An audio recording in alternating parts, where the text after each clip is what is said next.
I'm going to talk to you about driving, because I've had my problems, and I must tell you about my problems driving.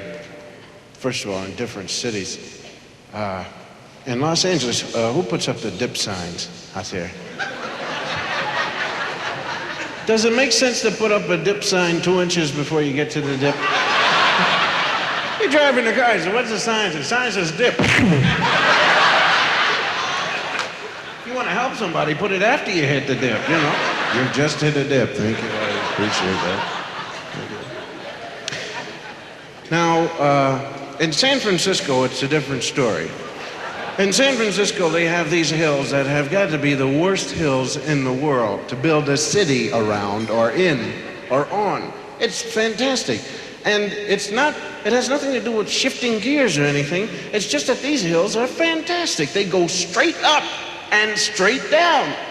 And even with a high dramatic, I've worried. At times I've gone up to the top of some of these things. You get up to the top and the car's still going up. And you say, where's the land, for crying out loud? That's the only time I've ever stood up in the car. Where the hell's the land, for crying out loud? And then when I did go down, I went straight down like this. You know, you guys said, put the brake on. Are you crazy? The back of the car flip over this way. And the insurance company won't cover you if you had a head-on collision with a hill. I'll tell you that right now. They built a street up there called Lombard Street that goes straight down, and they're not satisfied with you killing yourself that way. They put grooves and curves and everything in it, and then they put flowers there where they've buried the people that have killed themselves. Yeah. Lombard Street, wonderful street. So,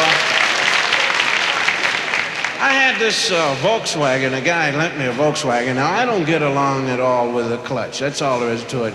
You don't even have to look for my car if you want to tell if I've been there. Just take a sniff and smell the clutch, that's all. I'll burn out a clutch in a minute. And first gear is not my best friend in the world, that's all. I get the hiccup, you know. And, the second gear is not too bad. Third is great. Once I get in the third, I'm not shifting back for nobody, that's all. I'll run over a guy before I have to go back in the first gear again. Forget it. Boy.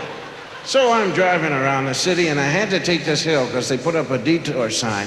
So I said, well, if I'm going to take this hill, I'm really going to take it and get right over it, boy. And I gunned up the motor. 20, 60, 80. I get up to the top. I'm ready to go over. I look to the right. Somebody put a stop sign up at the top of the hill. And I said, you got to be kidding. Nobody in his right mind puts a stop sign up at the top of a hill like this.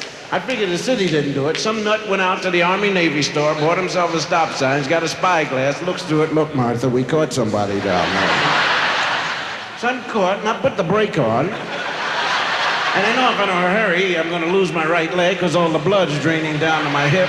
And I figured the time it takes me to get off of the brake and get to the accelerator, will have drifted into the bay. And if you die that way, they won't let you into heaven. You go up, you see St. Peter, says, how'd you die? Me and a Volkswagen drifted backwards into the bays. You go to hell. So I said, I better give it a try. I look in the rearview mirror. Now there's a car behind me. Well, I don't want this guy to know I can't drive, so I said, come around, idiot, come around. He can't hear me because he's busy telling the guy behind him, come around, idiot, come around. They caught 13 million of us on that hill.